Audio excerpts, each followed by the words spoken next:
You know what one of my favorite games of all time is, Dinky? Streets of Rage 2? Well, that's kind of funny. Because my favorite Sega Genesis game of all time is Streets of Rage 1.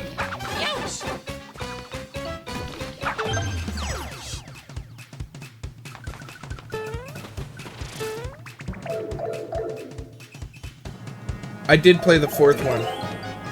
Congratulations! So we'd have to come back and get all these perks. So I actually made a reference to Streets of Rage in Alan Wake. I was going through this one hallway and it had a big red carpet. And it just felt like that hallway at the end of Streets of Rage 1 where you're going down the big red carpet stage and then there's a big door. Totally reminded me of Streets of Rage. It was awesome.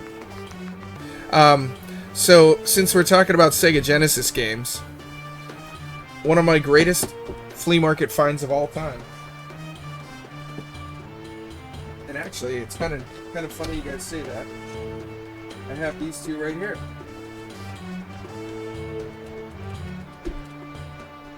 And I'm sure I've showed some of you this before, but well, we got both of the Streets of Rage for sure. I don't think I own Streets of Rage 3 though, unfortunately.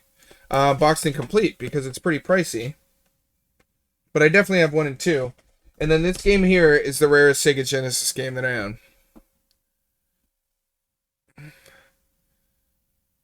We'll see if any of you know what it is before I show you the title. And if I've already showed you guys, don't answer yet. In this game I found at a flea market. I got it in a box for $20. Actually, it might have been $30. $20 or $30. I'm actually going to look it up on eBay too. See what it's worth now. And I would love to find a box for this game, but I'll never be able to.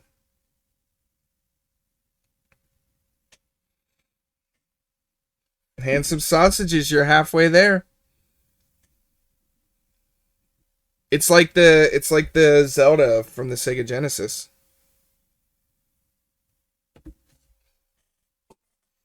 All right, here it is. Boom, Crusader of Senti.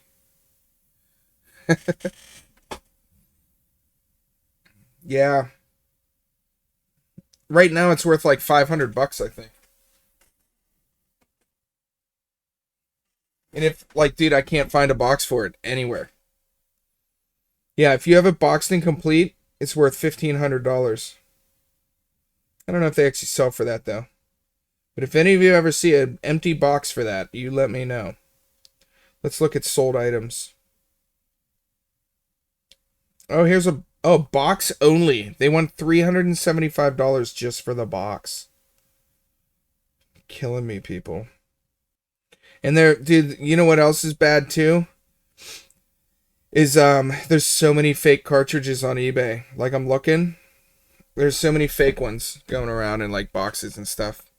So the thing that bugs me too is when I saw games out, I saw like there was a Sega, I think the rarest Sega Genesis game is called Musha.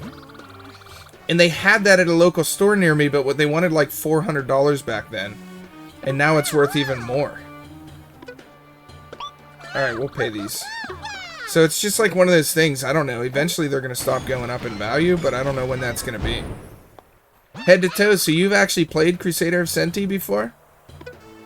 I was telling people I got that in a box. There's actually a YouTube video of it. If you go to my channel and search Crusader of Senti, it should show up. It was like November. Nobody was at the flea market. Like, it was freezing. There was snow on the ground. And I think there were like 3 people with tables. And I went up to the guy and I was like, how much do you want for this box of games? And it had a Sega Genesis console, a couple boxed games, and then some loose games and controllers. And he wanted like $100. And I think I offered him like 20 or something, and he said no. So then I went into the inside area where there was a guy who always sold games. And then like 40 minutes later I came back and I told him I'd give him $30, and he was like, alright, deal. And I got, that was in there. Zombies Ate My Neighbors was in there with the box and manual. I got the Sega Genesis console. Like, I got everything. And I didn't even know Crusader of Senti was that valuable. And when I came back home and looked through the box, I saw, and it was like $100 back then. It was awesome. How do you make sure a game isn't a clone? To be honest, JDD, it depends on the console. Like Sega Genesis, I really don't know. You can tell a lot by the stickers. Yeah, I'm not 100% sure, but you could. Some people do open them up. I mean, they have specific codes on the back. They're like patent numbers and things, but honestly, I don't know. Also, you have to check and see, like, these screws on the back. They're like, they're a special tool. They're not just regular, like, screws.